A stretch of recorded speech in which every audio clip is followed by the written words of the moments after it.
You asked, how to divide 2970 by 5 using the long division method. 2 is too small. Use 29. 29 divided by 5 equals 5. 5 times 5 equals 25.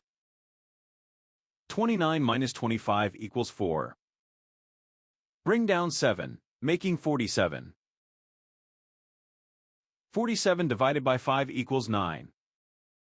9 times 5 equals 45. 47 minus 45 equals 2. Bring down 0, making 20. 20 divided by 5 equals 4. 4 times 5 equals 20. 20 minus 20 equals 0.